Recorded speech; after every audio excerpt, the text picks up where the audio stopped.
tienen que, si no hablamos por sexo, el principal cáncer de nuestra población peruana es el cáncer de estómago o el cáncer de colon. Cáncer de estómago por la predisposición de infección por el Helicobacter pylori, que se consume en los alimentos con materias fecales, ¿ya? Y el cáncer de colon pues, por la obesidad, sedentarismo, ¿no? Y poca fibra dietética para el cáncer en el Perú. Pero si lo separamos por géneros, o sea, dependientes hormonales, o simplemente por género, el principal cáncer que afecta a esta población peruana es cáncer de mama, cuello uterino, mama por accidentes genéticos y cáncer de cuello uterino por papiloma humano, transmisión sexual. Te acabo de decir 3 formas en que puedes adquirir o predisponer un cáncer genético, cáncer de mama, por un virus sexual o por alteraciones dietéticas, estilos de vida, o sea, factores ambientales, ¿ya? Entonces vamos a ver esos cánceres desde el punto de vista celular y molecular. Me voy a sentar porque necesito el cursor, ¿ya? Creo que este cursor no está. Bien, entonces nos vamos a centrar en las células madres adultas. Por ejemplo, el ductus de una mama tiene células que están en mitosis, esos conductos por donde transcurre la leche en momentos de lactancia materna, ¿no? Que pueden degenerar en células cancerígenas. Las células del epitelio del colon están en mitosis, ¿no? Entonces pueden degenerar en células cancerígenas. ¿Ah? Tenemos también, pues ya otras células que pueden producir cáncer por mitosis o por alteraciones y por infecciones virales, las del cuello uterino, las hepáticas, etc. Pero las células que están en constante mitosis están predispuestas, ¿no?, a generar cáncer. Las de la piel que están en contacto con los rayos ultravioleta, etc. El ciclo celular, ya conocemos las fases desde la G1 con aumento de tamaño, duplicación de organelos, la fase S replicación, G2 terminación de proteínas y luego la mitosis. En cada fase hay proteínas que van a ayudar a que el ciclo pase, o la fase se complete, o que la fase pase de una fase G1, por ejemplo, a una fase S. Esas proteínas son proteínas reguladoras de las fases del ciclo celular, ¿ya? Ahora, antes de ver esta imagen, veamos aquí. Por ejemplo, doctora, tienes la ciclina D. Acá tenemos distintos tipos de ciclina.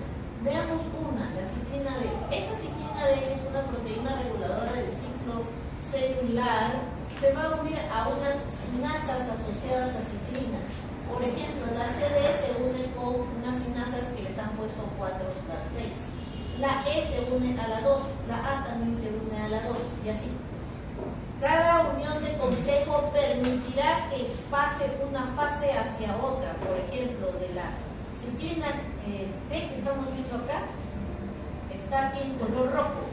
La ciclina D permitirá la progresión de la fase G1.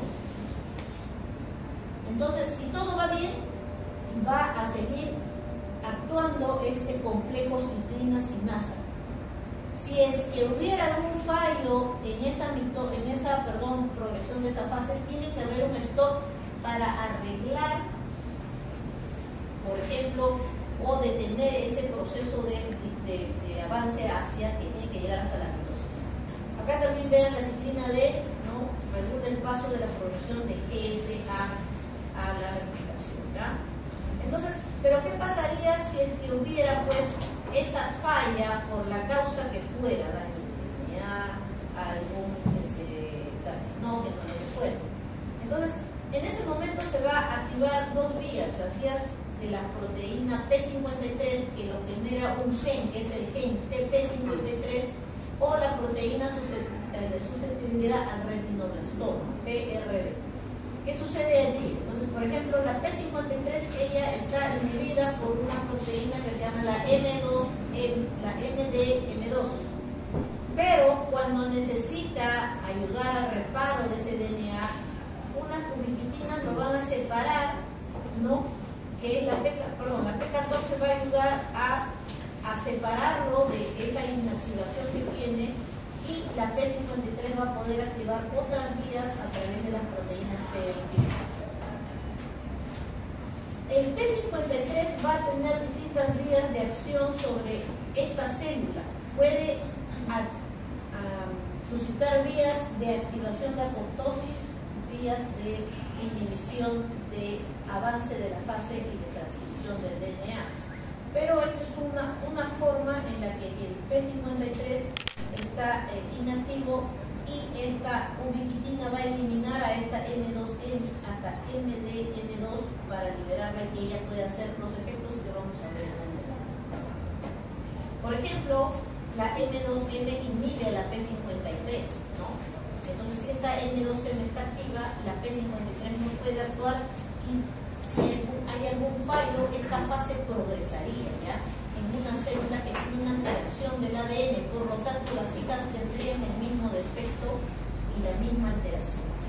Las ciclinas D y la CD46, que es este complejo ciclina sinasa, si es que hay algún fallo, también deben de limitarse o inhibirse para que esto no progrese. Por ejemplo, tienes otras tipos de activaciones, como se muestra acá, estas proteínas que se codifican, la P15 y la P16. Entonces, ¿por qué se inhiben? Porque ellas también inhiben a esta proteína P, la proteína susceptible al retinoblastoma, ¿ya? Vamos a ver cómo actúan estas dos vías. Por ejemplo, en esta imagen de la mano derecha, vemos que a través de una ubiquitinación se libera el P50. Ella, bueno, si está unida al P53 lo degrada, pues, ¿no? Por eso es que hay que eliminar a esta proteína para que se separe y pueda el P53 estar libre. Cuando esto sucede y hay un daño genómico, entonces el P53 va a activar algunas vías. Por ejemplo, una vía está a través de la interrupción del ciclo celular. Este ciclo celular lo hace a través de la inhibición de ciclinas sinasas. CKI es inhibición de ciclinas sinasas, de ese complejo proteico, a través de la P21. Esta interrupción del ciclo celular termina siendo porque las ciclinas no pueden generar fosforilación de esta proteína de retinoblastoma. Entonces, como no se van a fosforilar, van a permanecer unidos al E2F, y este E2F es una vía de transcripción de genes, ¿ya? Entonces, la transcripción continuaría del ADN, pero eso no se suscita porque esta es una vía de interrupción del ciclo celular.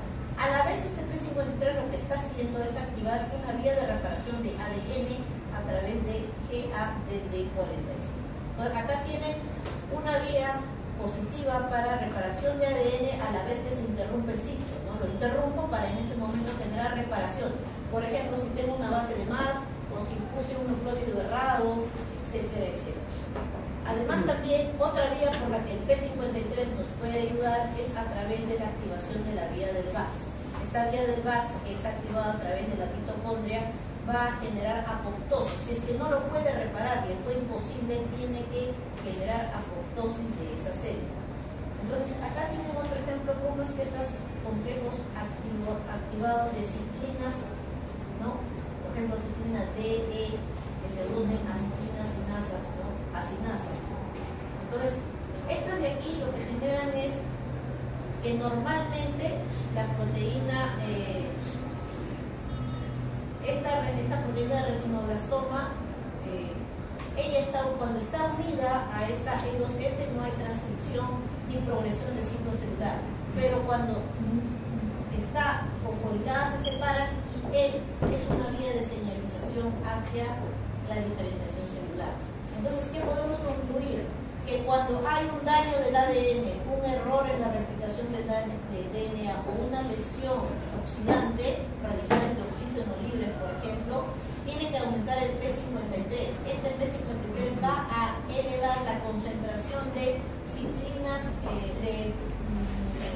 de complejos ciclinas sinasas inhibitorias, para que estas ciclinas, que actúan en diferentes partes del ciclo, sea en la fase S, en la fase G1, en la fase G2, no proliferen hacia el avance de la diferenciación.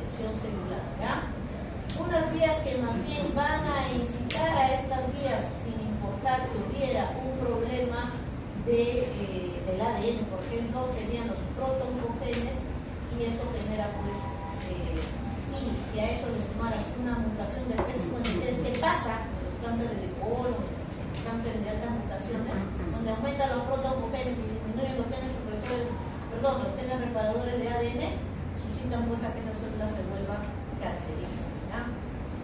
Entonces, veamos, aquí tenemos la misma imagen, tenemos una especie radical de oxígeno, una radiación de la luz solar o una radiación con quimioterapia, no lo sé, lo que fuera, una sustancia química, un asbesto, etcétera, va a generar un daño del ADN, y ese daño del ADN va a generar, puede generar lamentablemente mutaciones del P53 también, si estuviera a eso sumado. Entonces, si el P53 por alguna razón no funciona porque está mutado, porque ya ha habido tantas mutaciones que terminan mutando al P53 como en el cáncer de colon o en el cáncer de estómago o en el cáncer de mama, que terminan al final mutando a la P53, o hay una sobreexpresión del M2M que mantiene unido a este P53 y no lo deja actuar, entonces no va a haber activación de la vía del VAX, no va a haber liberación de citocromo C de la mitocondria, no va a haber caspases y no va a haber apoptosis de la célula. Se va a elevar la producción de estas vías de BCL2 más bien en vez de la VAX, ¿ya? Acá en esta imagen se muestra la misma idea, en donde vemos que cuando hay una lesión del ADN, por la causa que fuera, va a haber aumento del P53 que ya se liberó de esa proteína M2, y va a producir estas vías inhibidoras de las ciclinas, sinasas, como la P21 va a generar parada de la fase G1, por ejemplo, y activación de esta vía GADD45 que va a empezar a reparar. Si lo logra, entonces genera una célula normal, pero si no lo logra, pasan pues ya sea a la apoptosis a través de la vía VAX, ¿ya? Entonces, eso más o menos es.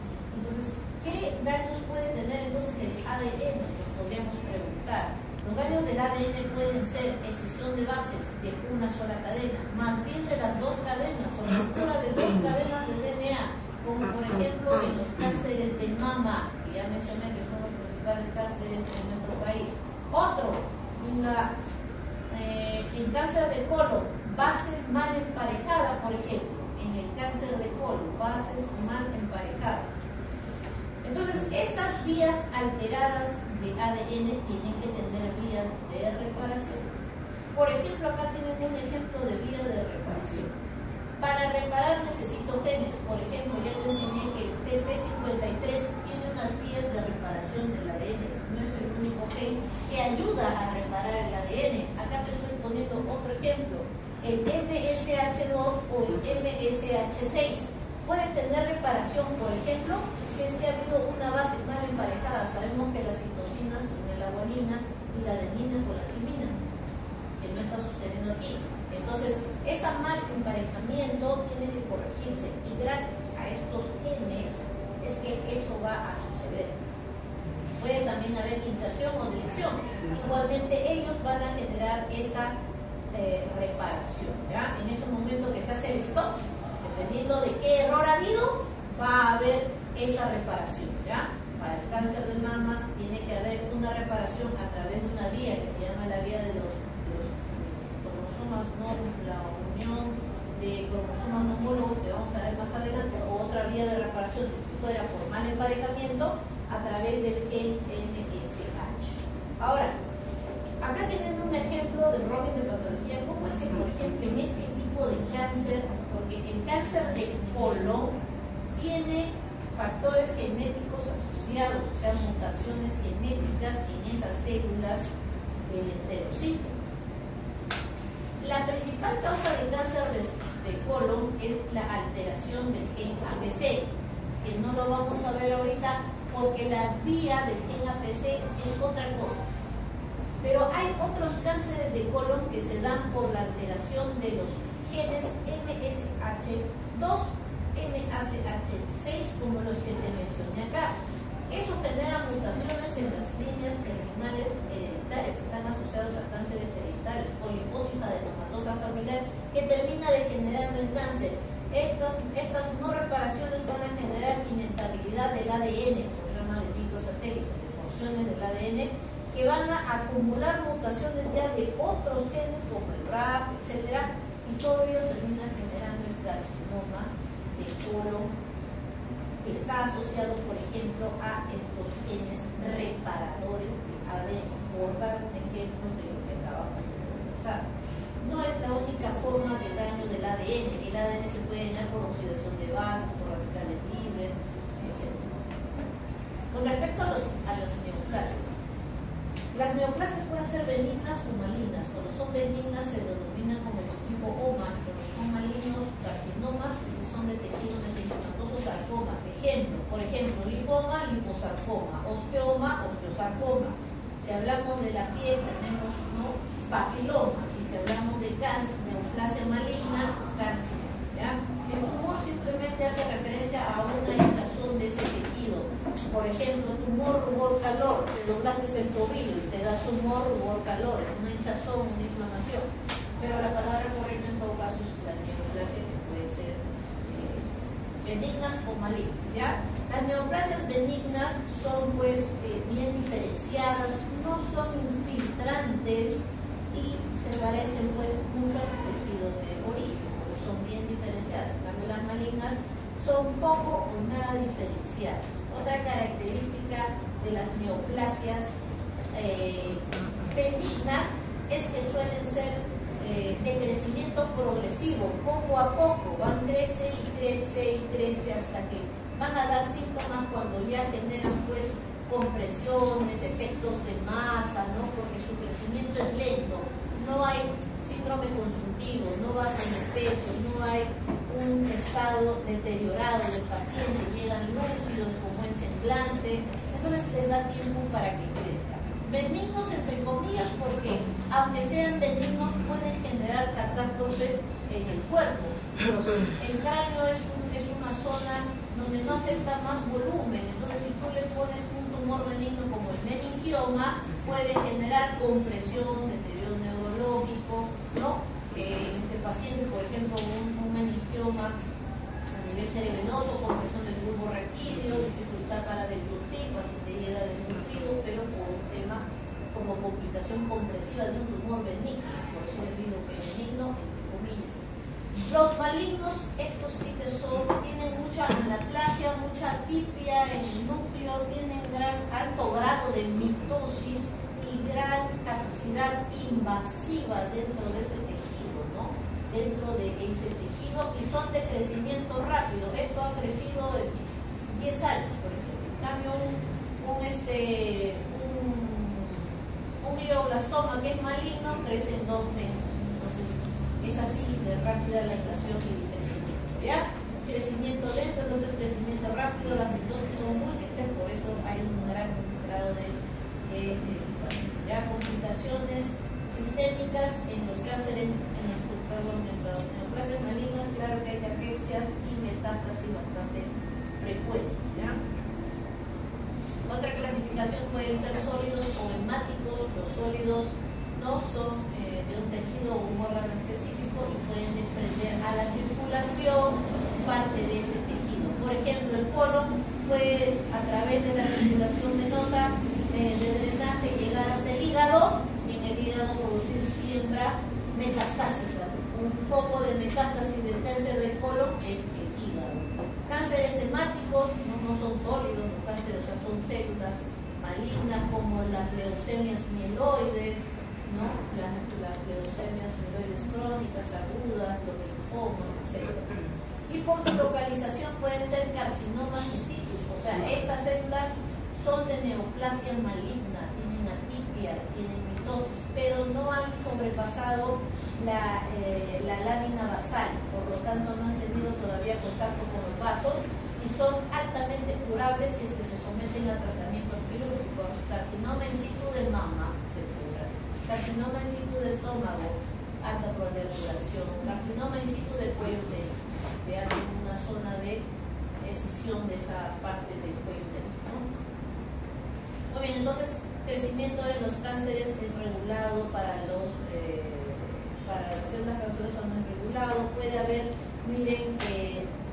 baja dependencia de anclaje, las células pierden el anclaje entre ellas. Entonces hay proteínas anómalas que por alguna causa, por una mutación ya sea esporádica o por una mutación genética, no permite el buen anclaje, por ejemplo, de las proteínas caderinas en el cáncer de estómago. Y acá, como vemos, la E-caderina, que es una proteína intercelular, se muta y eso genera infiltración. Cánceres de estómago hereditarios altamente infiltrativos en jóvenes de promedio 40 años. Mal pronóstico, muerte segura. Infiltración, ¿no? Expresión antigénica, por ejemplo, los cánceres de hígado pueden liberar alfa-fetoproteínas, todas que solamente se liberaban durante el estadio fetal, posiblemente pueden estar presentes. Otros que tienen alteraciones de las actinas, microtúbulos del ciclo esquelético. La invasión siempre en metástasis. La invasión, pues, es la extensión directa. Estos cánceres van a producir proteasas para poder invadir estos tejidos debajo del epitelio. Eso nos va a facilitar luego además de que pueden producir proteasas, algunos cánceres alteran la unión intercelular, ya sea de las caderinas o de las beta-cateninas que los mantienen unidos. Por ejemplo, epitelio cilíndrico del estómago. Por ejemplo, epitelio cilíndrico con microbiota del colon. Además, estas células también pueden producir, desintegran la matriz extracelular y empiezan a invadir hasta llegar a los vasos. Esa es la extensión, ¿no? Hay cánceres muy de invasión dentro del mismo órgano. La siembra es cuando se va a alguna cavidad de estas células cancerosas. Por ejemplo, el cáncer de ovario puede producir siembras a través de esto a la cavidad peritoneal. Pueden haber siembras a la pleura, al espacio pleural, generando derrames pleurales, etc. Entonces, y otro es la metástasis, donde va a haber ya sea llegada al vaso linfático o al vaso de sangre, sanguíneo, no al vaso sanguíneo. Y van a ir a infestar a órganos distales. Entonces, esto es la invasión en su propio tejido. Por ejemplo, hay cánceres que no son tan invasivos. Por ejemplo, los glioblastomas de primer grado o grado 1, poca invasión, altamente curativos, son malignos, tienen atipia, pero son poco invasivos. El glioblastoma de grado 4, el nombre ya crece, es altamente invasivo. ¿Ah? Una cosa es la invasividad, otra cosa es la facilidad para hacer metástasis. Pero si ya entran en el torrente sanguíneo, entonces va a ir a órganos distales. ¿Ya? Esa es la metástasis, ¿ya? Es el desarrollo de un tumor secundario en otra área. Por ejemplo, a través de la diseminación linfática, los cánceres de mama van a hacer diseminación primaria por vía linfática. Una forma de detectarlo es a través de estudios de técnicas radioactivas donde se les pone una sustancia al ganglio, al tumor. Si es que el ganglio está tomado por células cancerosas, obviamente va a pintar. Entonces, ¿qué se busca con eso? Ver si es que hay pintura del ganglio centinela. Es el primer ganglio al que hace drenaje este cáncer. Eso ayuda para escisión, biopsias y para el planeamiento, si es que le va a hacer. Si es que no hay, por ejemplo, invasión del ganglio centinela, mastectomía total. Esos ya son algoritmos terapéuticos. Si es que está invadido el ganglio centinela, más ganglios regionales, pues le haré solamente mastectomía parcial, etc. Entonces, esas son formas de mostrar la metástasis, ¿no? De otra forma, obviamente, a través de los vasos sanguíneos. ¿Ya? Estas células no están solas, ellas trabajan con otras células, inhiben algunas, estimulan a otras, las células cancerígenas. Por ejemplo, una célula de red Stenberg en un linfoma dentro del ganglio que va a inhibir a los linfocitos T, a los T citotóxicos, va a estimular, por ejemplo, a los fibroblastos, ¿no? Y infiltración de macrófagos. Entonces, estas células viven en comunicación con el resto de células. Etiología del cáncer, acontecimientos que conducen a la activación del oncogeno. Entonces, las mitosis de las células, por ejemplo, las células blancas están en mitosis. Un ejemplo de activación de oncogenes, ¿no?, son, por ejemplo, las translocaciones.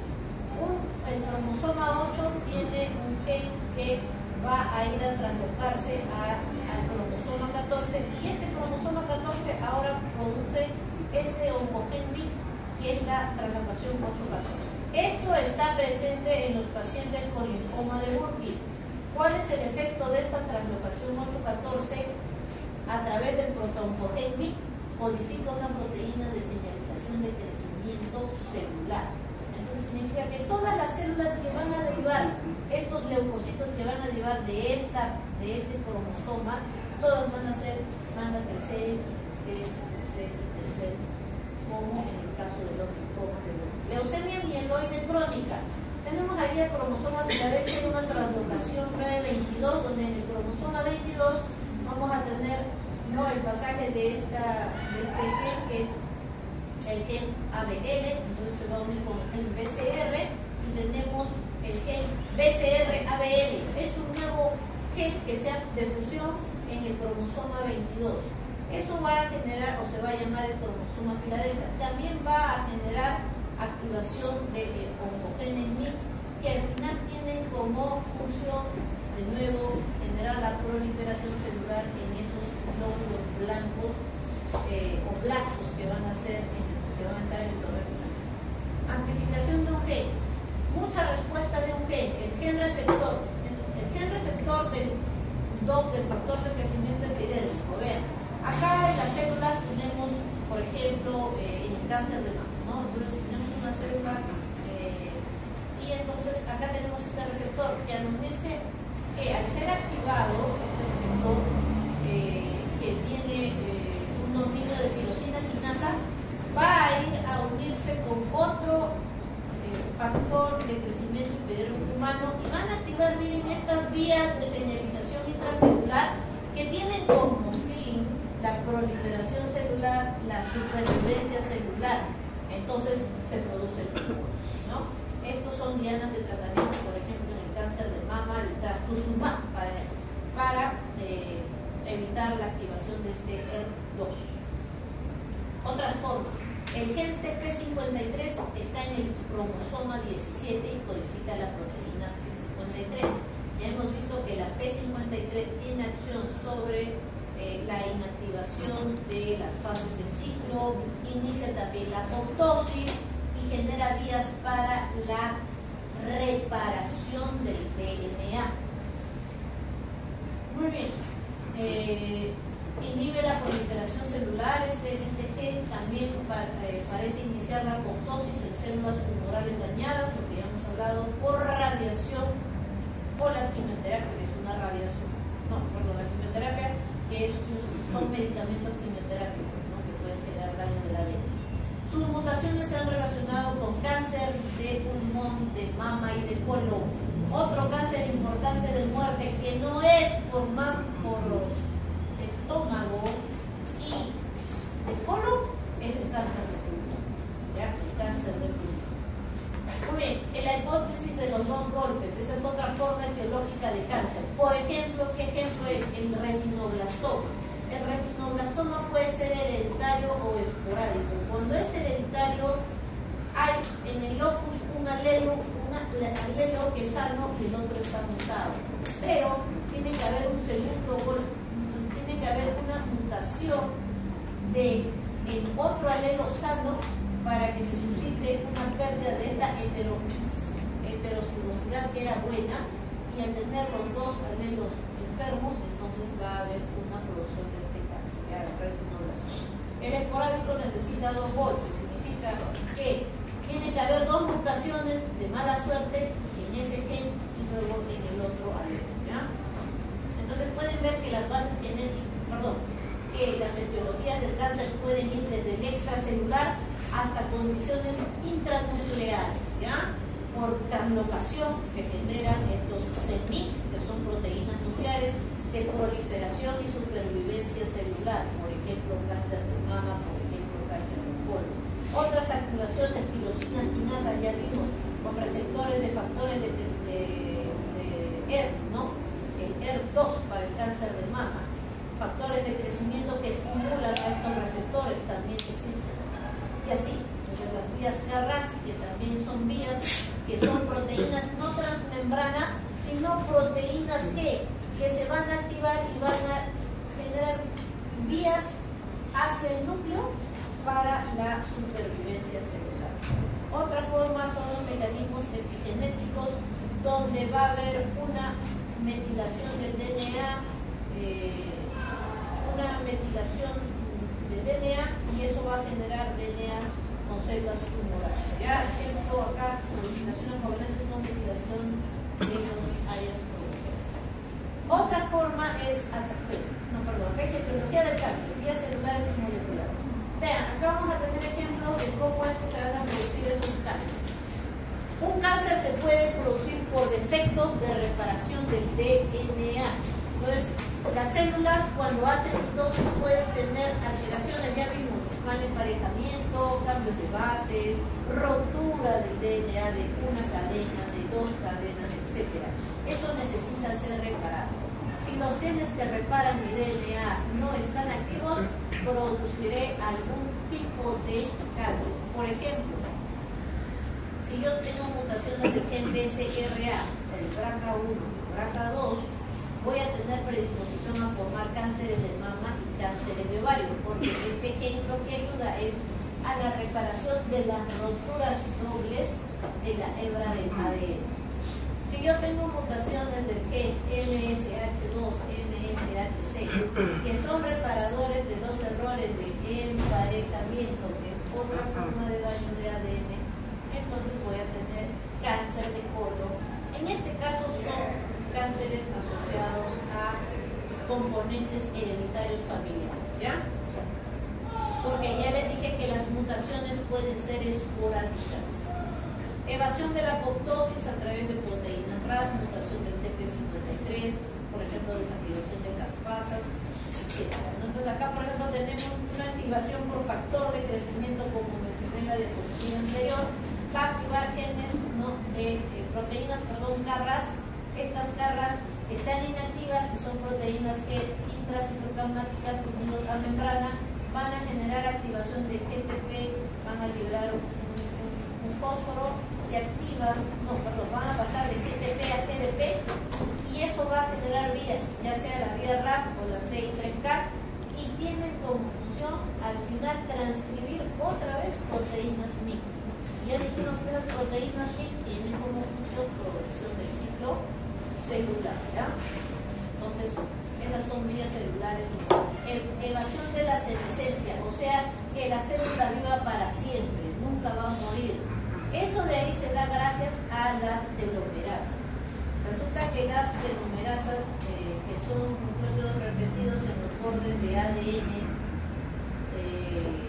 en los extremos del ADN, van a ir desgastándose con las múltiples divisiones de células. Si es que eso sucede y los telómeros se acortan tanto que pueden generar cromosomas anómalos, entonces se activa la vía del P53 y eso activa una vía de control de detenimiento y la célula se queda senescente. Esa célula se queda ahí, no va a hacer mitosis nunca más y esa es una forma de detener la progresión de un cáncer. Otra forma es a través de las vías de no homologous enjoyment, que es la NHE4, ¿ya? Entonces, estos días aquí, por ejemplo, vean, tenemos que si es que hubiera, además de que los telómeros están acortados, tengo una alteración del P53, como ocurre en los cánceres de colon, donde las mutaciones empiezan a mutar a un gen, a otro gen, y justo el gen que le toca es el P53, se muta pues ese gen, entonces ya no puede pasar a ser senescente, van a haber dos vías. Pueden producirse con cromosomas discéntricos y en la anafase puede haber una mala separación de estos cromosomas, generando cortes, ¿no?, de la ADN. Aquí es donde vienen las telomerasas. Las telomerasas lo que hacen es agregar llegar más bases nucleótidas a los extremos de estos cromosomas.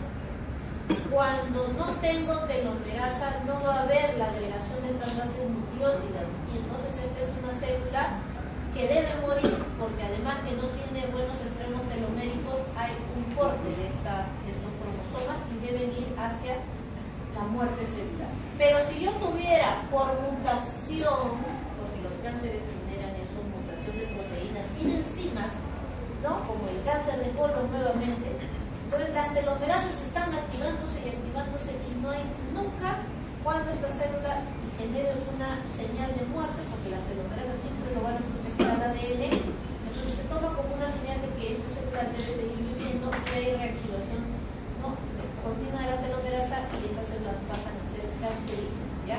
Son formas de rupturas de cromosomas. Acá tienen, por ejemplo, pérdida del capuchón también, hay unión, ¿no?, unión de estos extremos rotos. La anafase más bien en este caso rompe a los cromátides hermanas, las rompe de manera, ¿no?, así como acá en áreas lejos de los centrómeros va a haber delección de un cromosoma y el otro más bien está amplificado, ¿no? Entonces ya no son homólogos, son cromátides, o dijimos que también se les puede llamar cromosomas. Pues no son homólogos, ¿no? Estos no homólogos, ya no son homólogos, si es que tienen las telomerasas van a generar esta activación hacia el cáncer. Muy bien, entonces esto que va a generar un ciclo celular repetido, desgaste del telómero que debería ir a muerte celular. Vean, acá está el cáncer, justamente el cáncer de colon que activa estas vías, ¿ya? El cáncer de colon tiene un epitelio, acá se ve bien diferenciado, ¿no? Y luego hay pérdida de control del ciclo celular, extremos del cromosoma están descubiertos, y al estar descubiertos, como en este caso que vemos aquí, si estos van a ser mitosis, estos extremos descubiertos no tienen telómeros, van a generar inestabilidad cromosómica también, otra forma. Estas inestabilidades cromosómicas pueden generar células hijas aneuploides, ¿no?, con mutaciones cromosómicas también de genes importantes, que van a generar que las vías de apoptosis o de reparación no se activen genes MYC o genes de supervivencia, y eso genere pues un cáncer de colon invasivo. Los cánceres de colon, así como son invasivos, tienen gran proliferación, a veces pueden ocupar el 70, el 80% de la luz. El paciente tiene heces asentados, no tiene ya luz para que pasen las deposiciones. Entonces una alteración del P53 puede no generar senescencia de estas células, sino más bien generar este tipo de complicaciones. Etiología, desarrollo de androgénesis sostenida. Tanto las células que rodean a este tumor, por ejemplo, los linfocitos, los neutrófilos, las células progenitoras endoteliales y las mismas células tumorales pueden generar androgenia tumoral. Entonces, las células tumorales, ahora solo hablando de las células tumorales, ellas van a aumentar los oncogenes, pueden activar vías de factor de crecimiento del endotelio vascular, que van a tener distintos receptores para aumentar la permeabilidad vascular. Entonces, los tumores, por ejemplo, pueden presentar edema perilesional de ese tumor, proliferación de esas células epiteliales, supervivencia, etc. ¿Ya? Otra forma de que el cáncer nos va a generar sus vías celulares es a través de la invasión y las metástasis. Ya hemos dicho que estas células van a tener aflojamiento de las uniones intercelulares, va a haber degradación de la matriz con invasión. Esta invasión lo que busca es llegar al vaso, pues no es que busca, es que llega, pues ahí cerca debajo del epitelio no están los capilares, y esos capilares pues que nutren a estas células van a ser el blanco de la invasión, generación de émbolos metastásicos que van a llegar a otro órgano distal, ¿ya? Entonces hay múltiples células que van a estar en estos tipos de zonas tumorales, macrófagos, fibroblastos, células endoteliales que también ayudan a la producción de esta angiogénesis, ¿ya? primaria también. ¿Qué sustancias de señalización primaria van a perpetuar un cáncer? Por ejemplo, las hormonas, que está bien estudiado, las hormonas de los estrógenos, las señales para la angiogénesis, ¿no? En ese tejido también podemos tener factor de crecimiento transformante beta. Este factor de crecimiento transformante beta, que va a traducir señales a través de serinas, treoninas, pueden generar reclutamiento de miofibroblastos, extravasación de células malignas, modificación de microbiota, etcétera, etcétera, etcétera. Y vean todo lo que sucede entonces en estas células tumorales. Miren esta imagen. Hay evasión de la apoptosis, que el P53, el PAX, no puede inhibir, pero si es que están activos estos genes, tanto supresores de tumores, y el P53 también actúa en la reparación de acá, ¿no? En estabilidad genómica, el P53 también tiene una actividad. El P53, mire, también puede actuar inhibiendo la inmortalidad a través de la detención de esas células que las convierte en senescentes, ¿no? Y así, entonces ahí están algunos de los genes mencionados, o las proteínas mencionadas, ¿ya? La iniciación del cáncer inicia en unas células normal que por alguna exposición al asbesto, por ejemplo, el asbesto, o por ejemplo la radiación de una radioterapia o la radiación ultravioleta, o te infectas con el virus de Epstein-Barr o el VIH, etc. Entonces va a generar un daño del ADN y eso una mutación, ¿verdad? Esa mutación va a generar el segundo paso, ya la promoción, crecimiento abundante de las células por múltiples factores de crecimiento. Es irreversible, ¿ya? Si dejes de estar expuesto a esa radiación, una vez que la promoción se dio, ya no se detiene. Y luego la promoción, que es el último paso, donde hay cambios fenotípicos, o sea, van a haber cambios de los genes, ¿no? Puede haber mutaciones de nuevos genes, por ejemplo, en ese cáncer de ese órgano, ¿ya? Papel del microambiente. Bien, perdón, acá tiene que ser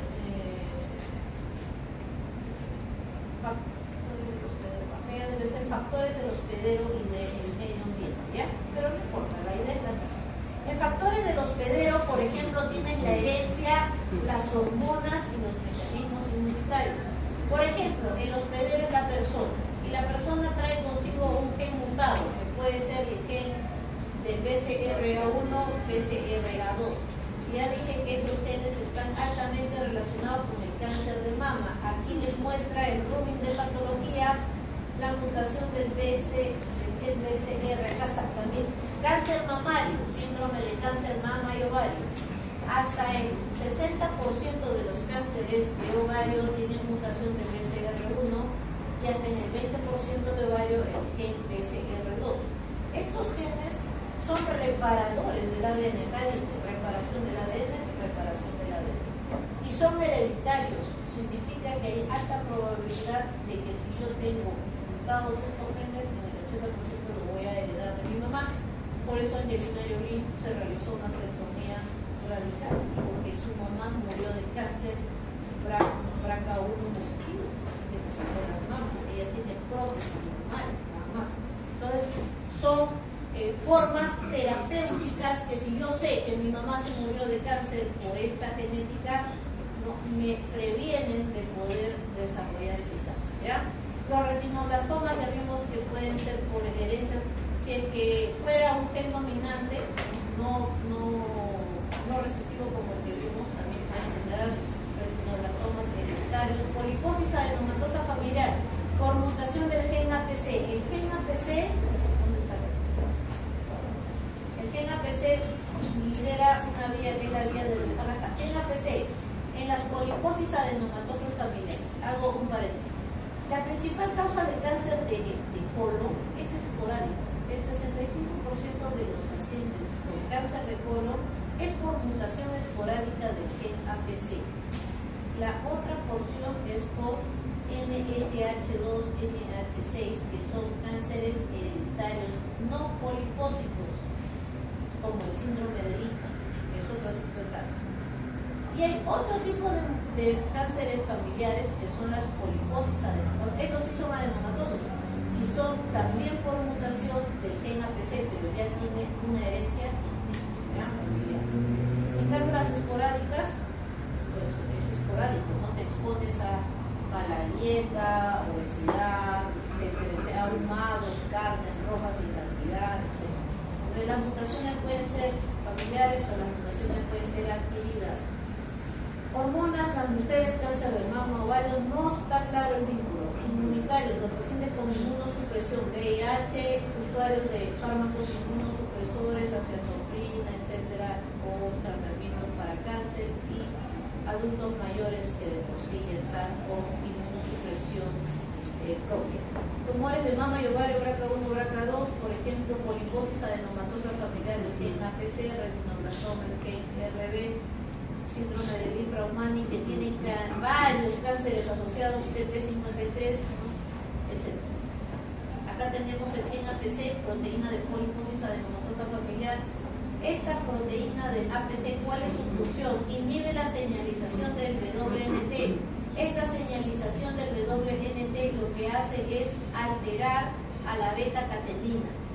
La beta-catenina es una proteína citoplasmática que se une a la E-caderina, por ejemplo en el colon, y ayuda al mantenimiento de la unión intercelular. Si yo tengo una mala una alteración de esta beta-catenina por activación de esta vía de la WNT, entonces voy a tener cáncer de colon, ¿ya? Acá tenemos entonces otra imagen comparativa que le muestra el ranking de patología sobre la mutación del APC. El APC va a tener alteraciones en la fijación de la beta-catenina. Esta alteración lo que va a generar luego estas células, ¿no?, que tienen mutación de ese gen, va a activar otros protoncogenes como el KRAS, que ya vimos que activaba vías intracelulares de CEMIC para la proliferación continua. Proliferación,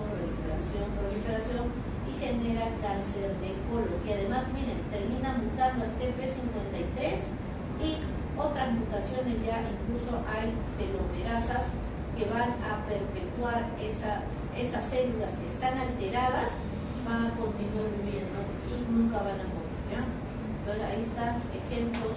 La caderina E en el estómago, por ejemplo, que va a generar, es genético, se transmite en familias y va a haber una mala adhesión celular con infiltración del tejido de las células del estómago.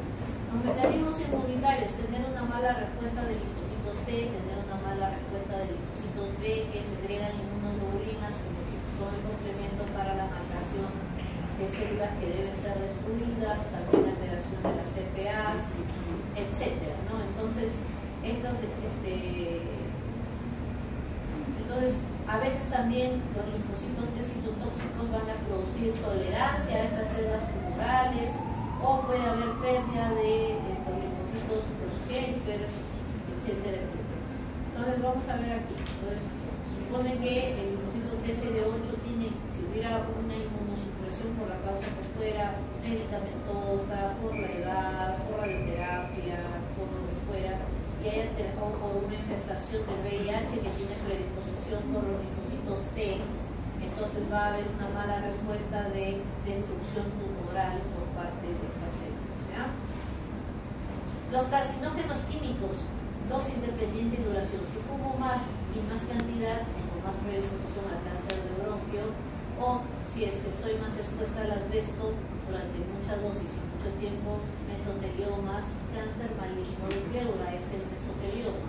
Por ejemplo, tenemos hidrocarburos policíclicos, el humo del cigarro, tenemos agentes industriales, asbesto, benceno, insecticidas, fungicidas, y alimentos y fármacos, ¿no? Alimentos ahumados que son cancerígenos y agentes alquilantes. ¿Cómo los han clasificado? Además de su formación química, los carcinógenos, también los han clasificado por su probabilidad de producir cáncer. Por ejemplo, en animales y en humanos, que está demostrado sí o sí, ciencia cierta, la radiación solar, el humo del el cigarro, el alcohol y las carnes rojas procesadas, hamburguesas, de pollo, de carne, de todo eso que te encanta comer. Entonces, ahí está, ¿ya? No usas tu bloqueador, me encanta te comes tu cerveza el sábado con tu cigarro de fondo y además te comes tu hamburguesa fría. Ya está. Listo, perfecto. 2A, carcinógenos probables. Dice, en animales sí, pero en humanos está limitado, ¿ya? Ejemplo, las carnes rojas no procesadas, ¿no? Por ejemplo, las carnes rojas propiamente, ¿no? En el cáncer de colon. Y así. Muy bien, entonces estos carcinógenos, como los que ya hemos mencionado, ¿no? Van a producir sustancias intermedias de liposfílicas, pueden detoxificarse, pero si es que se unieron al ADN de esa célula, por ejemplo, no lo sé, el humo del cigarro o la radiación, qué sé yo, y logran generar alteración del ADN, la célula o se repara a través del P53 o va a muerte celular a través de la apoptosis. Si es que permanece esta célula dañada y va a la promoción, que ya hemos visto, entonces va a ir a terminar en cáncer maligno, ¿ya? Acá tienen, por ejemplo, ¿dónde está? El benceno, por ejemplo. El benceno tiene predisposición como factor ambiental para las leucemias mieloides agudas, ¿ya? Entonces se usa mucho en la industria, ¿no? Los que están expuestos al benceno pueden tener este tipo de cáncer. Las radiaciones ultravioletas y los virus oncógenos. Mira, el virus del papiloma humano, ¿qué hace? Aumenta la expresión de la telomerasa. Ya sabes que esa célula va a morir, o sea, la célula del cuello uterino. ¿Qué más? Inactiva a la P53. Nadie va a reparar a tu ADN y no va a haber apoptosis. El virus del papiloma es 7, lo mismo, ¿no? Hay aumento de las ciclinas, o sea, progresión del ciclo nada más. Hay inhibición del RB2F. Entonces, esto de aquí ya dijimos que esta proteína RB, cuando se une a la E2F, ayuda a que no progrese la transcripción, pero si están separadas, ella va a ir y va a mandar señales de proliferación celular y transcripción de DNA. Otros virus distintos, el virus, por ejemplo, del virus del Epstein-Barr virus, que así como está estudiado para el lupus, ¿no? Para artritis reumatoide, también está presente en los cánceres, ya que va a generar expansión policlonal de los linfocitos B, y en esas expansiones policlonales va a generarse translocaciones como por ejemplo la 814 que ya mencionamos, y de generar, por ejemplo, linfomas de Burkitt, ¿ya? El virus de la hepatitis que puede producir cánceres y el virus del herpes 8 en cáncer de hígado, ¿ya? Entonces, es así como estos virus, agentes químicos, radiaciones pueden alterar, mutar y inactivan antioncogenes, activan protoncogenes, sensibilidad aumentada a la apoptosis, ADNs aberrantes y transformaciones y finalmente metástasis. ¿Cuáles son las manifestaciones del cáncer? Por ejemplo, una manifestación del cáncer es la anorexia y la caquexia. Generalmente estos síntomas, que son distintos, van a ser en tumores sólidos, excepto en el cáncer de pulmón. Mire, la caquexia va a haber pérdida de grasa y músculo, en cambio en la va a haber vísceras conservadas, en cambio en la anorexia va a haber pérdida del músculo esquelético como en la caquexia, pero las vísceras, el tamaño visceral al menos se va a conservar. Una razón de la anorexia es la producción de factor de necrosis tumoral que actúa a nivel del hipotálamo, generando activación de los centros de la saciedad y otras interleuquinas como la guanina-6 que tienen más bien capacidades de iniciar caquexia, o sea, confusión, ¿no? Aumento de la masa no revierte y lamentablemente esta caquexia, este consumo de grasa y músculo esquelético no revierte así tú le hagas nutrición oral o parental. La fatiga no se alivia con dormir, tienen trastornos del sueño por dolor, por estrés, por ansiedad y la anemia porque no hay buena nutrición, hay anorexia y poca producción de eritropoyetina. Otros síntomas del cáncer además también son ejemplo, los que hacen cáncer de pulmón de células pequeñas, esas células cancerosas, que se llaman células pequeñas, van a producir adrenocorticotropina, esa que produce tu hipófisis en tus células corticotropas, esa misma la va a producir estas células. Estos pacientes van a presentar pues un síndrome de Cushing por neoplasia, ¿ya? Entonces, no van a ser pacientes cushinoides, no son pacientes delgados, flacos, que tienen cáncer maligno, ¿ya? Pero van a tener cortisol elevado, ¿no? Y por ejemplo, la policitemia, cáncer renal, va a haber gran producción de eritropoyetina y va a dar síntomas de policitemia. Detección precoz y diagnóstico. Bueno, en precoz, Papa Nicolau, mamografías para detectar, ¿no?, lesiones de las células, invasión viral de las células del cuello uterino, la colonoscopía para ver biopsias, la inmunohistoquímica para, por ejemplo, detectar proteínas de los glóbulos blancos, la CD40 para leucemia, por ejemplo. Y vamos a ver acá marcadores tumorales, que es lo que más es lo que van a usar en la práctica clínica. Por ejemplo, si sospechas que es un cáncer de páncreas, puedes pedirle la CA19-9, ¿no? Eso se pide ahí en las marcas, ahí en tu papelito de laboratorio. Voy a pedirle, señora CA125 para cáncer de ovario. Sospecho que es un cáncer de hígado. Entonces puedes pedir, por ejemplo, alfa-fetoproteína, alfa-fetoproteína. Y así estos son los distintos marcadores tumorales que te muestra en los libros de fisiopatología, ¿ya? Por ejemplo, tienes el antígeno prostático específico para cáncer de próstata. Entonces, de tu interés serán, pues, veamos si es que hay para cáncer de mama, ¿es frecuente? No. Pero para cáncer de colon, sí, para cáncer de mama, recurrencia, bueno, al menos 27 y 29. Pero para colon, por ejemplo, CA19, ¿no? Para cáncer de próstata en el varón, antígeno prostático específico para cáncer de próstata. Tenemos marcadores, miren, una barbaridad de marcadores proteínicos de membrana de linfocitos. Por ejemplo, para neoplasias por linfocitos T, que son rarísimas, CD2, CD3, para neoplasias por linfocitos B, ¿no?, CD19, por ejemplo, para leucemias linfoblásticas, estas células se expresan en su membrana, ¿no?, estas células que son, estas proteínas que son el CD34, que son a través de marcadores inmunohistoquímicos o citometrías de flujo, ¿ya? Y tenemos, por ejemplo, ya mencioné acá, también les mencionan dónde está el alfa-fetoproteína, carcinoma hepatocelular, ¿ya?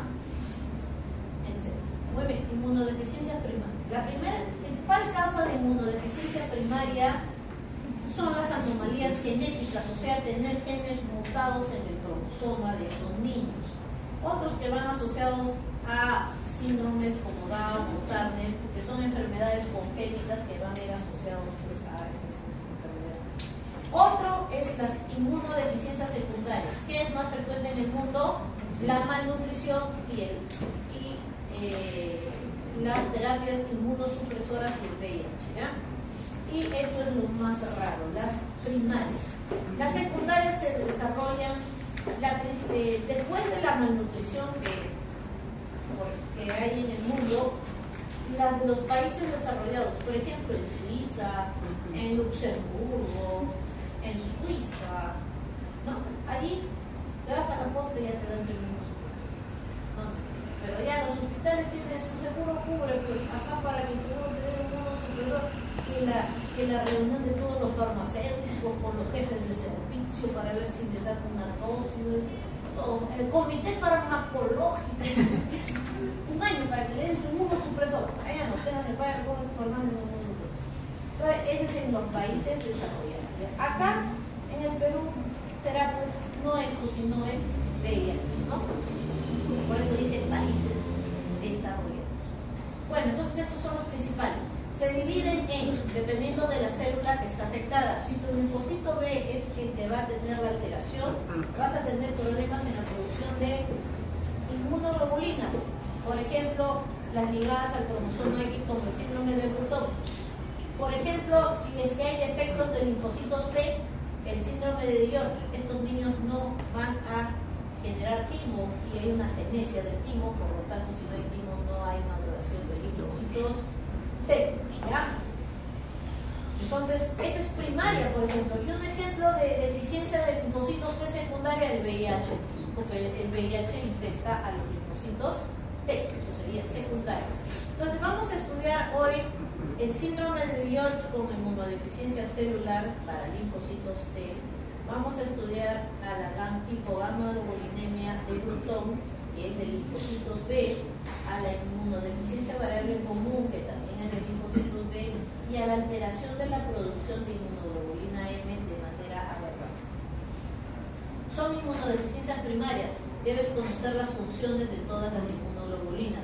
Imagínate que tengas síndrome de Bruton y no produces inmunoglobulina A. Ella está presente en el tracto respiratorio, en el tracto gastrointestinal. ¿Quién te va a defender de los estreptococos, de los hemófilos que viajan de tu boca a tu vía respiratoria en las microaspiraciones que realizamos comúnmente a diario los seres humanos? Si es que comes, todos los días comemos comida cochina, entonces ¿quién te va a defender de las isosporas, de los virus que comes ahí en las comidas sucias? Entonces, es así, ¿ya? Entonces, cuando tú tienes una inmunodeficiencia humoral por alteración de los linfocitos B, vas a tener infecciones por enterovirus, ¿ya? También por todo lo que colonice la boca y la vía respiratoria, la faringe, la orofaringe, estreptococos, estafilococos, bueno, esto es de la piel, ¿no? A hemófilos, influenza. Los hongos no, porque nos defienden los linfocitos T, ¿no? Y protozoarios como la Giardia lambda. Entonces, todos los pacientes que tengan déficit de anticuerpos van a tener estafilococos, o sea, van a tener neumonías, bronquitis, infecciones de piel, neumonías, enterovirus, ¿no? Diarreas, enterobacterias, Escherichia coli, diarreas, Giardia lambda, mala absorción, diarrea crónica, esos van a ser los síntomas. En este caso las células T son normales, Vamos a ver dónde ocurre fisiopatológicamente el problema. Este cuadro del Robin de patología es muy bonito, es muy dinámico. Vean cómo el prelinfocito, bueno, tenemos la célula madre pluripotencial, pasa al progenitor mielocítico y linfocítico. Entonces, para el linfocito B y linfocito T. Tenemos primero el prolinfocito y luego el prelinfocito. Este prelinfocito, para que pase a madurar a la sangre, porque acá estamos dentro de la médula ósea, para que pase a la periferia del torrente sanguíneo, debe madurar a linfocito B inmaduro. Es inmaduro porque todavía no produce estas inmunoglobulinas, ¿ya? Entonces, este prelinfocito tiene una mutación en el cromosoma X sexual de ese niño varón, porque la mujer tiene 2 X, pero el varón solamente un X. Entonces, al no producir la tirosina quinasa de Bruton, entonces no puede madurar al linfocito B inmaduro y se queda como prelinfocito en la médula ósea. Los dosajes de este linfocito B en sangre son muy pocos o nulos, menos del 2% de linfocitos B circulantes y células plasmáticas tampoco, ¿no? Entonces estos niños van a tener las defensas solamente hasta los primeros 6 meses y el año de vida, que lo adquieren de las inmunoglobulinas de mamá. Pasado ese tiempo, los niños están predispuestos a generar bronquitis, sinusitis, infecciones gastrointestinales. Son niños en edad infantil, sexo masculino, valores de inmunoglobulina sérica bajas, inmunoglobulina A, M, o están bajas o son indetectables. No hay linfocitos circulantes, pero las células T, esta vía está normal, ¿ya? Les ponen gamma globulinas. Otra inmunodeficiencia primaria humoral es la variable común. Se llama variable común porque va a haber valores dosables de inmunoglobulinas bajas de manera variable. Todo reside en que va a haber una mutación en el gen TACI, que aquí está el nombre largo de ese gen, y lo que va a producir este gen TACI es que al estar mutado no va a haber una buena recepción de señales de estas proteínas de los linfocitos B. Entonces, este factor activador de células B bajo y ligando inductor A' van a activar a estas proteínas, ¿no? Pero como el gen está mutado no va a haber esa buena señalización. ¿Y cuál va a ser el resultado? Células B de mala activación, baja secreción de anticuerpos Y lo más importante, la célula B no puede diferenciarse a célula plasmática, ¿ya? Acá vemos en esta imagen la inmunodeficiencia variable común. Entonces, este linfocito, prelinfocito B, sí pasó al linfocito B inmaduro, pero se va a quedar como linfocito B inmaduro. No va a producir las inmunoglobulinas M ni las o las va a producir en muy baja concentración. Esta enfermedad es como tiene producción en diferentes concentraciones, aunque bajas, estos pacientes suelen debutar en la adolescencia, entre los 20 y los 30 años. Las inmunoglobulinas son bajas, suelen oscilar entre ausentes y 500, y las IgM y las IgA pueden tener valores muy variados, ¿ya? Pueden vivir hasta lo normal, pueden tener bronquitis, sinusitis crónicas o neumonías a repetición. B, linfocitos B son normales en número, tienen cantidad pero no calidad de linfocito. Es incapaz de madurar a célula plasmática.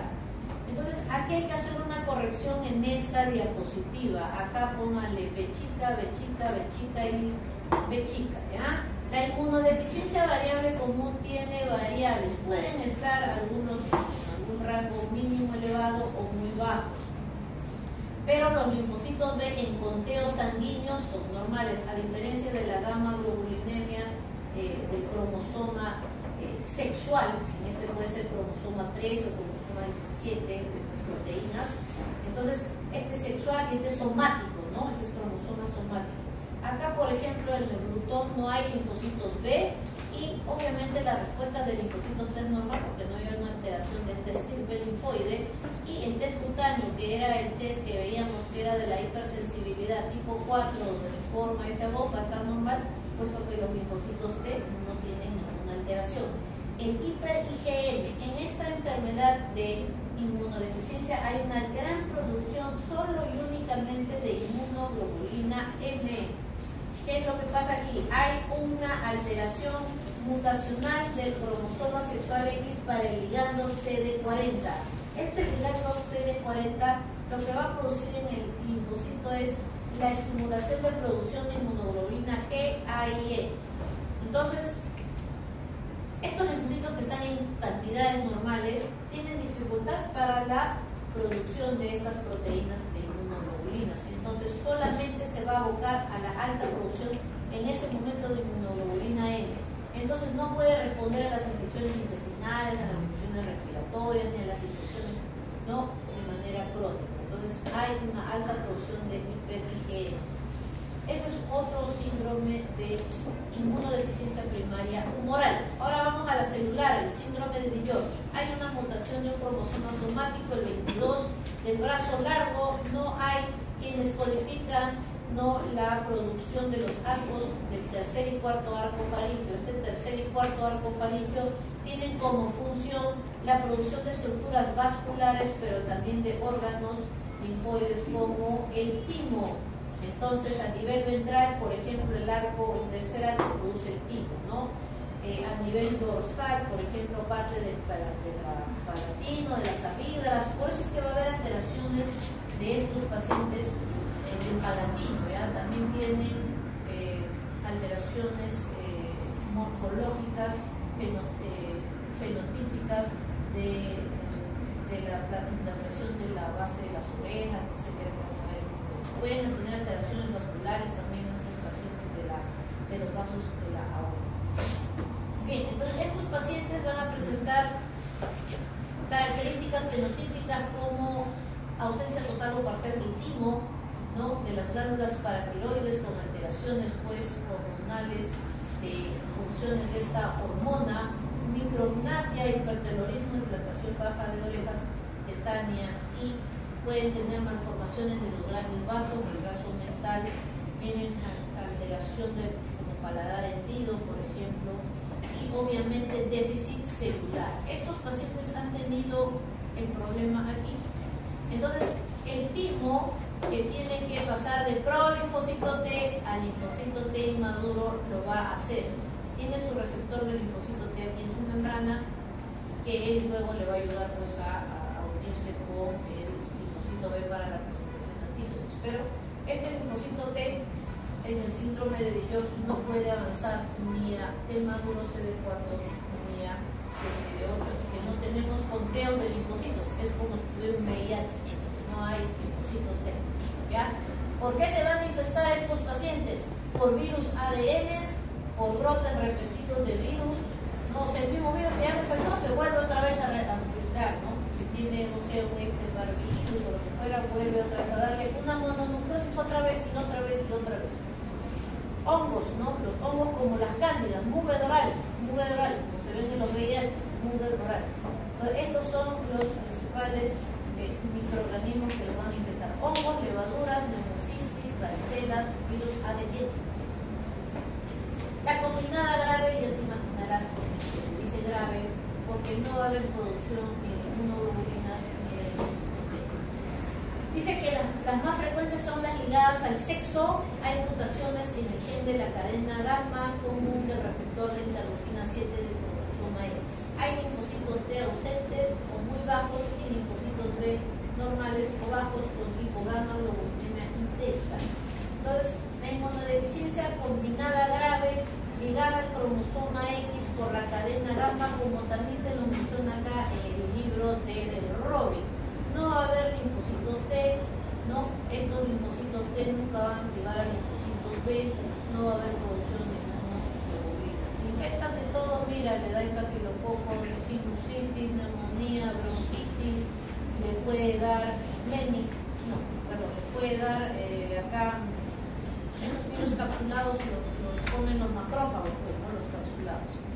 Pero acá, por ejemplo, virus ADN, ¿no? Todo, ¿no? Todo. Mugre oral, diarreas.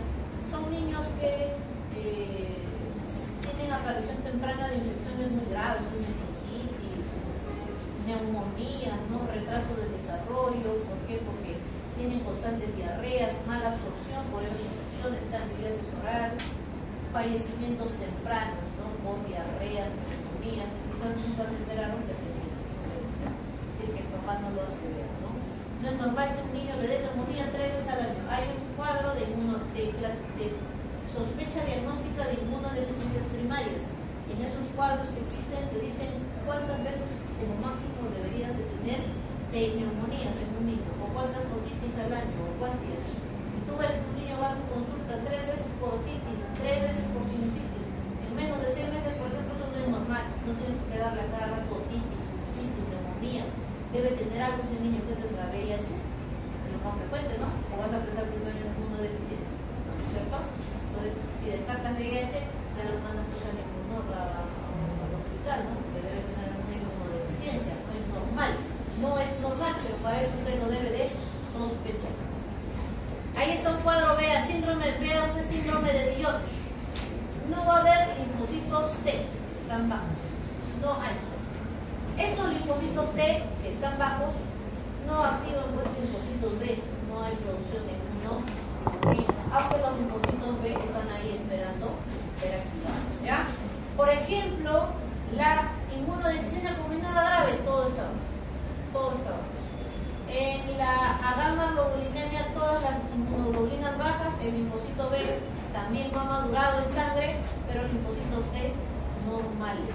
Secundarias. Las secundarias tienen varias causas, las principales inmunodeficiencias, pero el VIH también, acá les muestra. Invasión por el virus del VIH, irradiación y quimioterapias por cáncer, afectación de la médula ósea. Si hay un cáncer que hace metástasis a la médula ósea, no vas a tener buena producción de linfocitos B, ¿no? Malnutrición proteica, calórica y extirpación del vaso. Condiciones patológicas son estas. Existen condiciones fisiológicas donde yo esté inmunosuprimido, sí. Ser anciano, tu abuelito ya es inmunodeprimido. La embarazada y el estrés, ¿ya? Los fármacos inmunosupresores, los glucocorticoides a largo plazo, por ejemplo, prednisona a largo plazo, por ejemplo, dexametasona a largo plazo, no a corto plazo, por favor, ya, no sé, porque me tomo una dexametasona y ya no funciona mi linfocito, de todos los pacientes, ¿por qué me da esto? Me voy a inmunosuprimir, y esa mala información, ¿no? Suceden dosis crónicas y dosis altas, inmunosupresora. ¿Quién es el principal entonces que vamos a estudiar acá? No podemos estudiar terapias inmunosupresoras porque no estamos en Suiza, no estamos en Luxemburgo, no estamos acá en Los Olivos. Entonces, al frente tenemos un cerro. Ahí debe haber harta TV, cuarto VIH, abajo se van a ir al caramba. VIH, para nuestro país es VIH. Cuídate, hijo, cuídate. Entonces, es la principal causa de inmunodeficiencia en tu país. Virus ARN es un virus que tiene carga genética, tiene material, su genoma es de ARN. Vamos a verlo de afuera para adentro, ¿ya? Antes de eso, el principal virus del VIH es VIH tipo 1. Son retrovirus, ¿ya? Son retrovirus. Van a generar a través de enzimas la producción de ARN a ADN. Por eso se llaman retrovirus, porque normalmente nosotros generamos a partir de ADN ARN, ¿ya? Pero ellos RNA van a producir DNA y son lentiviridad, ¿ya? O sea, son lentivirus, ¿no? Muy bien. Veamos entonces de qué está conformado estructuralmente para poder entender la fisiopatología de este virus, ¿no? Entonces, él tiene en su membrana el fósforo, tiene es esférico, no es como el virus del COVID, ¿no? Que tenía una forma este es esférico, como un balón de fútbol, ¿ya? Como una pelota de golf. Es esférico, sus membranas de fosfolípidos y tiene proteínas transmembranas como la GP, no, las glucoproteínas, la GP41 y la GP120, ¿ya? Vamos a verlo mejor en esta imagen. Aquí se ve mejor, mira. Entonces, presta atención. Los genes están acá en este ARN. Él va a cargar las bases con la codificación genética para producir todas las proteínas que voy a mencionar a continuación. El gen M va a producir las proteínas GP120 y la transmembrana, la glucoproteína GP41. El gen GAP va a producir esta matriz, ¿no? Del core que tiene icosaédrica de 20 lados y está formado por puras proteínas P17, P17 que se van a unir. El gen GAP también va a envolver al ARN en una cápside o nucleoide que está hecha de proteína P24. Mira todas las capas protectoras que tiene su genoma de este virus. Muy bien, esa es la gen GAP. Ahora, con respecto a su maquinaria enzimática, porque hemos dicho que es un gen, es un virus que es transcriptasa, que es un retrovirus. ¿Cómo genera esto? Gracias a estos genes, ¿ya? El gen POL va a generar la maquinaria enzimática llamada la proteína integrasa, la proteína proteasa y la transcriptasa reversa. Este virus tiene predisposición por células como los linfocitos TCD4, los monocitos macrófagos, distribuidos en todo el cuerpo. Si el monocito está en sangre, lo infesta. Si el linfocito está ahí, lo infesta. Si es que está en la célula de Kupffer, lo infesta. Sistema nervioso también, microglia lo infesta. Él tiene predisposición por eso. Primeramente hay una unión del receptor de la GP120 al receptor de su célula diana. En este caso, pongamos de ejemplo el linfocito T. No termina ahí porque hay hay un cambio conformacional de la lipoproteína 120, porque no solo necesita la unión a este receptor, sino a un correceptor que les pusieron de nombres las CCR5 o si tuviera otra conformación CXCR4. Estos correceptores se unen. Recién cuando se hace la unión al correceptor, recién el virus puede entrar. ¿Y cómo y qué importancia tiene esto? Porque hubo un paciente que es el paciente de Berlín, que fue un paciente al que le inyectaron un trasplante alogénico de progenitores hematopoyéticos de un donante con la alteración del correceptor. ¿Ya? Como le pusieron este correceptor mutado, entonces el virus que se estaba replicando ya no podía replicarse porque no podía ingresar. Y fue el primer paciente virtualmente curado, ¿no?, virtualmente, porque la noticia no le duró mucho, pues igual se murió. ¿Por qué? Porque te curaste del VIH.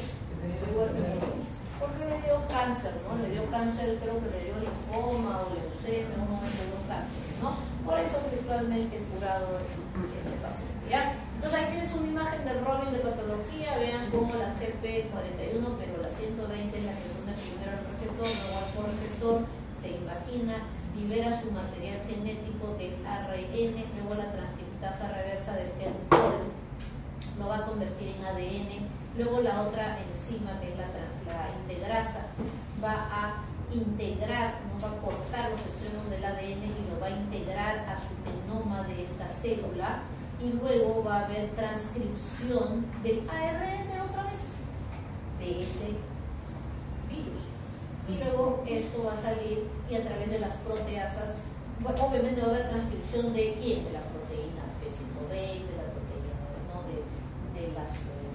de la cápside, de la P17 y todas esas, y luego las proteasas lo cortan, lo ensamblan otra vez al virus y el virus vuelve a salir como un virus, ¿ya? ¿Qué sucede entonces? Va a haber, obviamente, si miles de linfocitos van a replicarse dentro de este linfocito, van a explotar, van a generar muerte de esta célula, y va a haber descenso de los linfocitos TCD4. Miren, pueden llegar inicialmente un ritmo de 50 células, ¿no? Que van a ir muriendo por esta medida que dice que ha salido mal. Se producen alteraciones inmunológicas. ¿Qué más? Va a haber aumento de los linfocitos B, ¿no? Hay aumento policlonal. Este aumento policlonal de los linfocitos B puede producir hipergamma-globulinemia, ¿no? ¿Por qué? Porque va a haber producción de anticuerpos para la cápside, producción de cuerpos para la proteína P, no sé, 24, 17. Entonces hay gran producción de anticuerpos, ¿ya? Y eso genera también una gran activación policlonal, y va a haber tanta mitosis que no es lo normal, que va a generar que esos linfocitos muten, pues, que estén más predispuestos a tener daños en la copia de DNA, ¿ya? Disminución de la respuesta proliferativa de los linfocitos, va a haber inversión del coeficiente CD4-CD8. Normalmente hay más CD4 que CD8, pero en este caso van a haber más CD4 que CD8, ¿ya? Va a haber, miren, reducción de la interleuquina 2, ¿no? Esta interleuquina 2 que es un factor de crecimiento para los linfocitos T, y disminución de los naturalistas, ¿ya? Entonces, vean, aquí tienen entonces un síndrome retroviral agudo. Te infectas el 1 de enero, porque te quieres después del año nuevo, que te quieres hacer.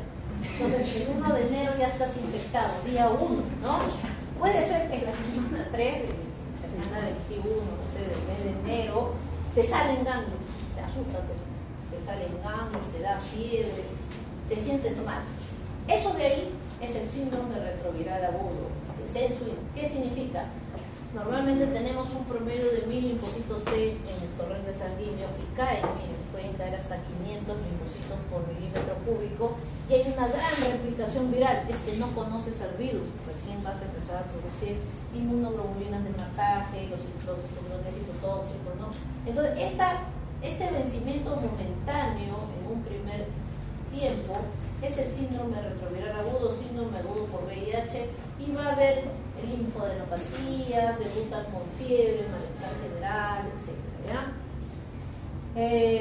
Acá está sintomático tan solo en el 30 a su vez, no en todos, ¿ya? No en todos hacen esta reacción sintomática. Después de 2 a 4 semanas, otras literaturas dicen hasta 6 semanas. Entonces, va a haber fiebre, cefalea, algunos pacientes pueden hacer incluso hasta meningitis, ¿ya?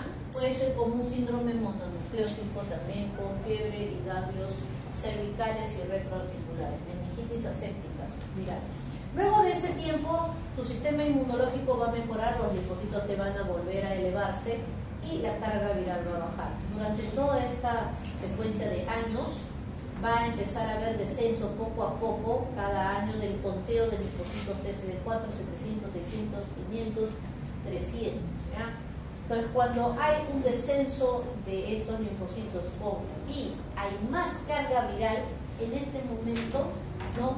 Donde los linfocitos ya empiezan a tener conteos de menos de 200, por ejemplo, y empiezan a ver las enfermedades oportunistas. Cualquier cosa que respiras te va a enfermar, neumocistis o cualquier cosa que comas, ¿no? Isosporas, etcétera, etcétera. Y luego a los 10 años aproximadamente de la infección, por eso se llaman no ser lentivirus. Muy bien, seguimos. VIH, carga viral. Entonces vean, ahí tenemos la gran producción de anticuerpos frente a la envoltura, vean, contra el anti-P24 que van a producirse durante esta infección, ¿ya? Y partículas víricas que al final son las que van a ganar la batalla. Las infecciones por el VIH le decimos que pueden producir mutaciones por la gran hiperplasia clonal de los linfocitos, linfomas de Burkitt, linfomas B de cepas grandes. Y aquí para finalizar las clasificaciones, ¿no? de el VIH por la CDC. Entonces tenemos las clases A, B y C. Eres un C cuando tienes trastornos indicadores de SIDA, o sea, estos que están aquí, que te los acabo. Por ejemplo, que tengas criptococosis en el cerebro. ¿Qué tiene que hacer? Tú cuando te comes el criptococo es insignificante, no es insignificante, es como que no se destruye inmediatamente, ¿no? Pero los criptococos dan meningitis criptococósicas en el VIH, ¿no? Llegan con meningitis criptococósica. Otro ejemplo, coccidioidomicosis, ¿no? Diseminada todavía, o sea, no se queda en el intestino, sino que se va a otros órganos. Histoplasmosis diseminada. Toxoplasmosis, ¿no? Cerebral. Entonces, después tienes los tipo A, que tienen linfadenopatía asintomática, y los B, que no son ni A ni C, no tienen linfadenopatía. Entonces, ahí ya los puedes clasificar en grupos, ¿no? Categorías de linfocitos B, C, D4. Tienes el A1 si es que es esto con más de 500 y el A3 si es que es esto con menos de 200. Tienes el B, ¿no? Que no es ni C ni A, más de 500 de 1 y menos de 200. Entonces, los pacientes pues se clasifican así. Acá tienen una lista de todas las enfermedades, miren, piel, ¿no? Distintas enfermedades oportunistas. ¿Ya? Eso es todo. Nos vemos.